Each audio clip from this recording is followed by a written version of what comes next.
Eyes closed, he let thoughts of his last hour together with Penny flood through his mind. "I've never—" Her voice trailed off, then picked back up, still soft and full of awe. "That wasn't like anything I've ever experienced, Belle." He was facing the back wall of the bunk, turned away from her, hiding the devastation he felt.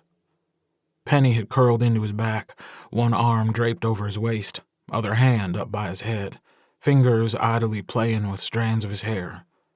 She had thoughtfully moved it before resting her head on the pillow, showing again that she had experience with hair much longer than what covered her head now. Nearly every muscle in his body was locked in place, trying to deny the need to roll and hold her, pull her close, feel her pressing against him, cuddle puppy to the bone. "It was good," he responded quietly, downplaying that it meant every bit as much to him as it had her. Turning his face to the pillow a bit more, his lips contorted when he drove the first wedge in, knowing what his cruel words would do. "Thanks, honey." He hadn't been prepared for her reaction, hadn't expected it. In no way could he ever be ready for what she did next. "Don't do that." Lifting up to an elbow, she leaned over him, close enough every breath brushed against his cheek.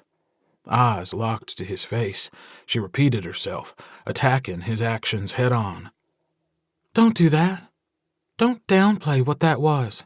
And don't try to tell me you didn't feel the same, Belle. Don't lie to me." Turning to his back, he asked a question he didn't know if he really wanted the answer to. "How much of tonight you think wasn't a lie, Penny?" "It's all a lie. Every breath I took in here with you, lies." "Your name? You caring for me? Not just after, but all night. What we just shared.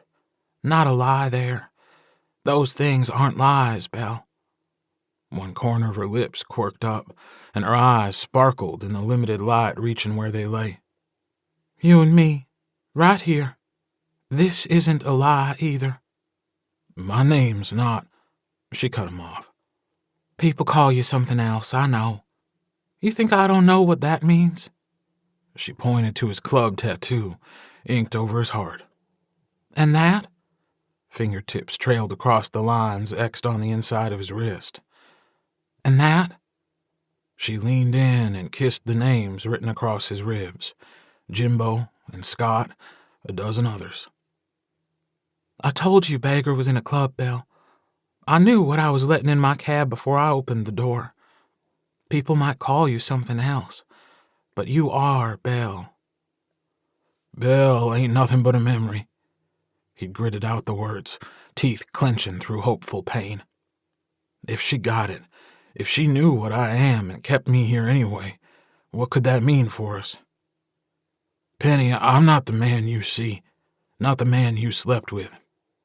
"Yes, you are." She smiled and leaned down, pressing her lips to his shoulder, his chest, his throat,